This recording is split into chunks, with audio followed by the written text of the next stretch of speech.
উত্তাল পুরো দেশ, দুই দেশের পরিস্থিতি নিয়ে সবাই এখন চিন্তিত। আপনারা নিশ্চয়ই বুঝতে পাচ্ছেন যে আমি কি সম্বন্ধে কথা বলতে এসেছি। হ্যাঁ, ভারত এবং বাংলাদেশের আজকের যে সিচুয়েশন বা আজকের যে পরিস্থিতি দাঁড়িয়েছে, যেটা আমরা হয়তো কোনোদিনই ভাবিনি। কারণ বাংলাদেশ আমাদের প্রতিবেশী একটা রাষ্ট্র এবং আমাদের মাতৃভাষা তাদের মাতৃভাষার সবটাই যেন আমরা বন্ধুত্বপূর্ণ থেকে একটা ওই যে দুটি বৃন্তে একই কুসুম, হিন্দু মুসলমান এরকমভাবে ছোটোবেলা থেকে বড় হয়েছি শুনে। কিন্তু আজকের যে পরিস্থিতি সেটা পুরো উল্টো মোড় নিয়েছে। কারণ আমি আগে থেকেই বলেছিলাম যে যারা যারা হিংসা, যারা মানে যেগুলো নিয়ে থাকে, যারা মানুষকে ক্ষতি করব এই চিন্তাধারা নিয়ে থাকে, তারা কিন্তু কোনো সময় মানুষের মধ্যে পড়ে না, তারা মানুষ থেকে অনেক দূরে। আমি তাদের মানুষের মধ্যে ফেলি না। যাই হোক, আজকে যে কথাটা বলতে এসেছি আপনারা নিশ্চয়ই থাম্বনেল থেকে বুঝতে পেরেছেন যে সবারই মৌলিক অধিকার আছে, কিন্তু কোনো দেশের পতাকা, কোনো দেশের জাতীয় সঙ্গীত, কোনো দেশের মানুষ, কোনো দেশের রং, যে কোনো কিছুকে নিয়ে অপমান করার দুঃসাহস মনে হয় কারোর দেখানো উচিত না।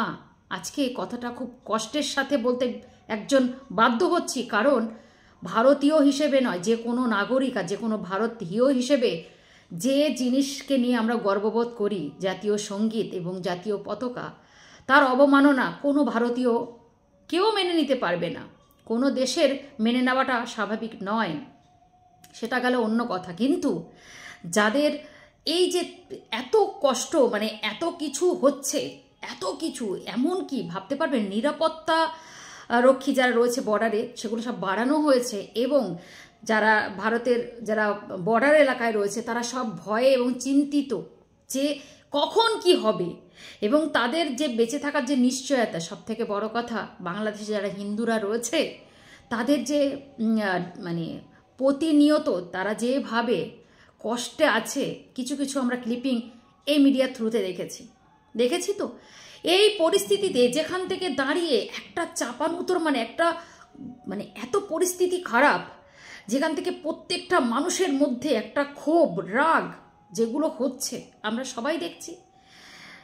আজকে যেটা ঘটনা ঘটেছে আপনি হয়তো কালকে পাবেন যে আজকের মানে নদিয়ার গেদেতে একজন ভদ্রলোক, বলবো না এটাকে, আমরা বলবো আসামি, যে কিনা কুমন্তব্য, এটাকে কুমন্তব্যই বলে, এবং এই ভারতের মাটিতে বসে এই ভারত মাতার ওপরে দাঁড়িয়ে তার এত বড় স্পর্ধা, সে বলে যে কি বলে, ভারত খুব বাজে দেশ, ভারতের মতো বাজে দেশ আর হয় না।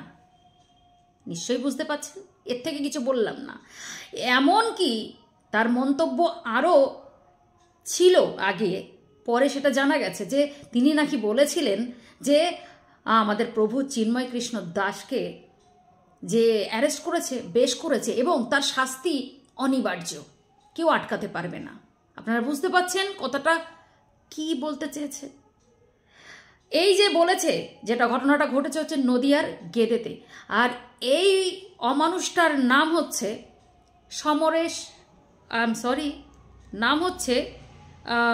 সমরেন্দ্র মণ্ডল।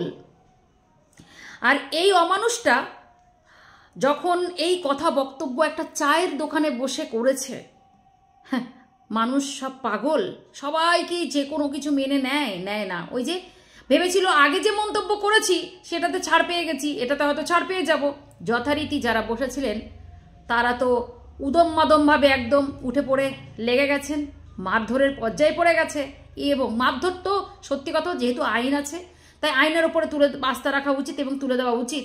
তাই তারা ভদ্রতার খাতিরে তাকে ঘিরে ধরেছে এবং প্রশ্নের পর প্রশ্ন এবং প্রচুর ক্ষোভ যে ইমিডিয়েট তাকে পুলিশে দিতে হবে এবং তার কঠোর শাস্তি চাই যারা ছিলেন। এবং সেখানকার পারিপার্শ্বিক যে মানুষজন, মহিলা থেকে পুরুষ, সবাই একটাই দাবি যে এনার ইমিডিয়েট একটা অ্যাকশন নেওয়া উচিত এবং এর নিয়ে তদন্ত করা উচিত।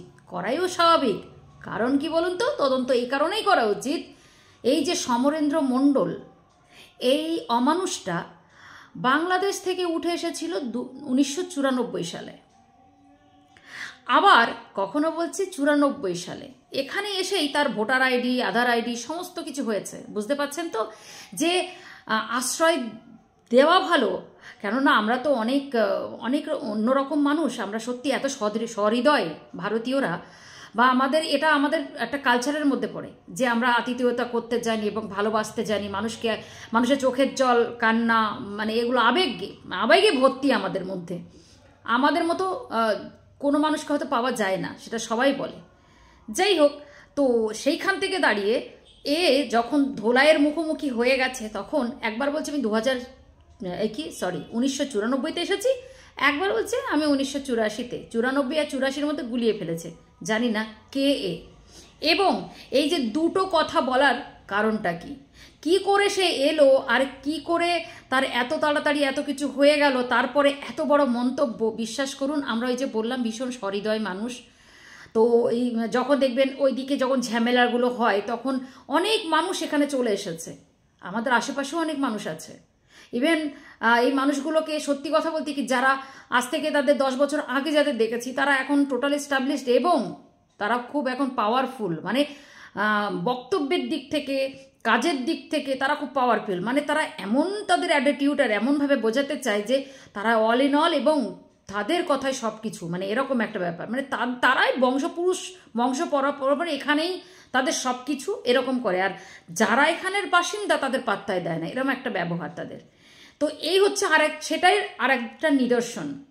সত্যি কথা বলতে কি, এই যে বড় বড় দুটো মন্তব্য, ভারত সব থেকে বাজে দেশ, ভারতের মানে মতো বাজে দেশ আর কেউ নেই, ভারত মাতা সম্বন্ধে একটা কুমন্তব্য, বুঝতে পেরেছেন? তার থেকে বড় কথা হচ্ছে যে ইনি আরও যে মন্তব্যটা করেছেন মহাপ্রভু চিন্ময় কৃষ্ণ দাসকে নিয়ে, যে ঠিক হয়েছে ওনাকে অ্যারেস্ট করেছে, অ্যারেস্টের যোগ্য ছিল, আর ওনার শাস্তি তো হবেই।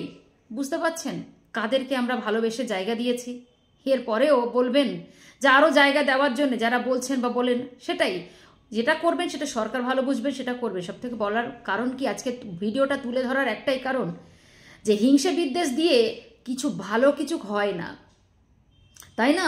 শুধু ক্ষতিই হয়েছে, হিংসা দিয়ে, রাগ দিয়ে শুধু মানুষের ক্ষতিই হয়েছে, ভালোবাসা দিয়ে অনেক কিছু জয় করা গেছে।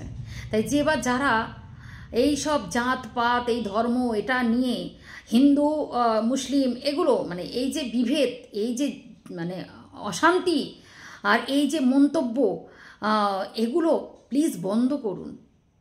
সত্যি কথা বলতে কি, রেসপেক্ট করুন একে অপরকে, একে অপরের সব কিছুকেই অবমাননা প্লিজ করবেন না। যেটা হয়েছে, এই যে সমরেন্দ্র মণ্ডল, ওনার কি একবার ভাবা উচিত ছিল না যে দেশে বসে এই কথাটা বলছে, আসলে কি অন্যায়টা তো একবার এটাকে প্রভুকে নিয়ে করে ফেলেছে, তাই তার ভেবেছিল এবারও পার পেয়ে যাবে। সত্যি আজকে হয়তো সেই আইনের আয়তায়, কিন্তু আমার মনে হয় একে একটু পালিশ পুলিশ দেওয়া ভালো, কারণ এইসব মানুষের আশকারা আর এইসব মানুষের একটা বড় এক্সাম্পল, যে প্রশ্রয় দিলে যে কি হতে পারে, এরপরে দেখবেন যে ওই যে ঘরের শত্রু বিভীষণ হয়ে না দাঁড়ায়, এটাই না হয়ে যায়। তো আজকে এই মন্তব্যটাতে ওনার এই কথাগুলো, মানে গায়ে সত্যি কথা বলতে কি হারিমিম করা, এবং হিন্দু মুসলমানের কথা বলবো না, অ্যাজ এ ভারতীয়, একজন ভারতের নাগরিক হিসেবে বিশ্বাস করুন, ওই যে বলছিলাম যে আইনের আওতায় আনায় ওকে চরম ধোলায় দেওয়া উচিত, এবং কঠোর শাস্তি, কঠোরতর, যারা সত্যি ভারত মাতাকে অপমান করবে, যেভাবে অবমাননা করবে তাকে সেইভাবে পানিশমেন্ট করা উচিত। তাই যে বা যারা যেখানে এটা করবে তাকে আইনের আওতায় এনে, সত্যি কথা বলতে একটা মানে একদম ক্যাপিটাল পানিশমেন্ট বলে না, সেরকম একটা করা উচিত। তাহলে আর মুখ খুলতে সাহস পাবে না, এইটুকু বুঝবে যেখানে ভাত খাচ্ছি, যেখানে অন্ন সব কিছু যারা দিচ্ছে, এত ভালো জায়গায় আছি। কেননা সব জায়গাটা নিদর্শন আছে ভারতবর্ষে, যে ভারতের মতো শান্তিপ্রিয় দেশ মনে হয় কিছু নেই, যেখানে থেকে দাঁড়িয়ে মানুষকে এখনো অবধি, আরও দেশগুলোর কথা থেকে বলছি, যে এখন অবধি মানুষের মধ্যে এই ভালোবাসাটা আছে, হয়তো হারিয়ে যাচ্ছে কিন্তু আছে। আর আমরা ভালোবাসি বলেই এদেরকে প্রশ্রয় দিয়েছে, আর প্রশ্রয় দিয়ে এই অবস্থা আমাদের হতে চলেছে।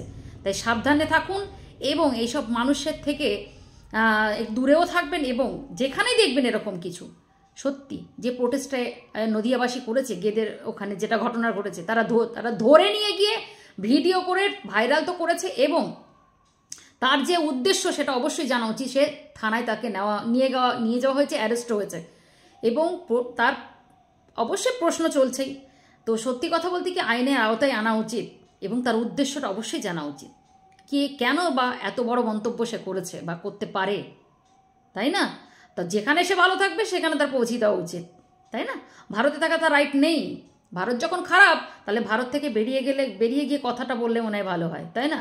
আর ভারতের বুকে দাঁড়িয়ে এত বড় কথা বলবে, বিশ্বাস করুন যারা খুব ছিলেন, ভালো মানুষ ছিলেন, ভালোভাবে নিয়ে গেছেন, ভালো কিছু বলেছেন, কিন্তু খুব উত্তেজিত ছিল জনগণ, এটা থেকে দেখা যাচ্ছিল, মানে পড়ব করেও পড়েনি, এটাই হচ্ছে বলার। তো যাই হোক, সবার শেষে একটাই কথা বলবো, সবাই ভালো থাকুন, সুস্থ থাকুন।